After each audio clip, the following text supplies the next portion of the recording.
नमस्कार। मैं सावित्री चंदेल साई आंटी स्वागत करती हूँ आप सभी का।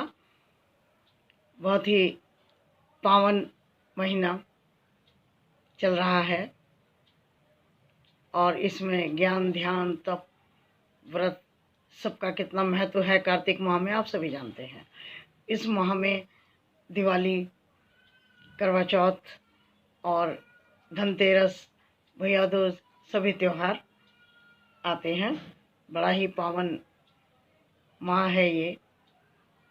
तो मैं करवा चौथ की आप सबको बधाई देती हूँ। और पिछली वीडियो में मैंने एक कहानी आपसे शेयर की थी और एक वीडियो में मैंने करवा चौथ के महत्व को आप सबसे डिस्कस किया था। और अब मैं जो कहानी सुना रही हूँ वो सबसे ज़्यादा प्रचलित है। कई कथाएं चलती हैं, कई कहानियाँ चलती हैं। उनका उद्देश्य यही होता है कि पति पत्नी सुख शांति से रहें और खुश रहें।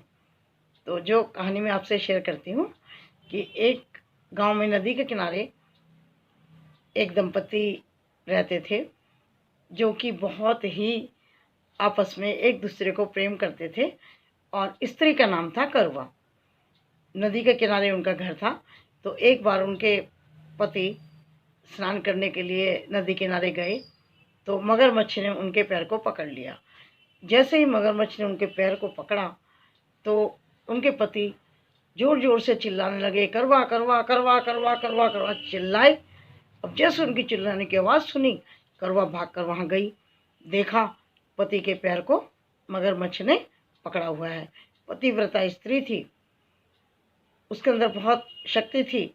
उसने कच्चे सूत से लेकर के धागे से और इस तरह से मगरमच्छ को बांध दिया और यमराज के पास पहुंच गई और यमराज जी से बोली कि मगर ने मेरे पति के पैर को पकड़ा हुआ है और मेरे पति ने कोई अपराध नहीं किया था उसके प्रति, लेकिन उसने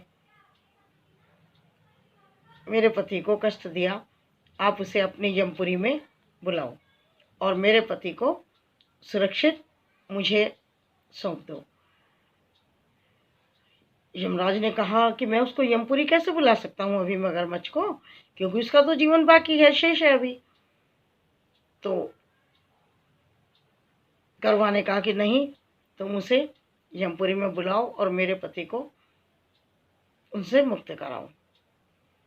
तो पहले तो यमराज जी ने बहुत सोच विचार किया। बाद में जब करवा ने बोला कि मैं आपको शाप दूंगी, तो आप जानते हैं, पहले भी डिस्कस हमने आपने किया है कि नारी शक्ति होती है, उसको परमात्मा की तरफ से ही वरदान है कि जिसमें तप होता है, व्रत होता है, वो सब कुछ कर पाती हैं। तो यमराज जी ने उनके पति को मुक्त करा दिया और मगरमच्छ को यमपुरी में बुला लिया। तो इस कथा से हमने ये जाना कि एक पतिव्रता स्त्री में कितनी शक्ति होती है। पिछली वीडियो में भी हमने चर्चा की थी कि पतिव्रता धर्म की ताकत के कारण ही तो, अपनी बुद्धिमानी के कारण ही तो सावित्री सत्यवान जी के जीवन को वापस ले पाई। तो जब करवा अपने पति को सुरक्षित अपने घर ले आई तो पूरे गांव में उसका बड़ा नाम हो गया और उसकी एक तरह से पूजा ही होने लगी और उसका बहुत मान सम्मान बढ़ा। तब से ये करवा चौथ का व्रत जो है वो मनाया जाता है। जैसे हे चौथ माता करवा के पति को आपने सुरक्षित किया, खुशी प्रदान की, उसी तरह से सभी को खुश रखना, प्रसन्न रखना।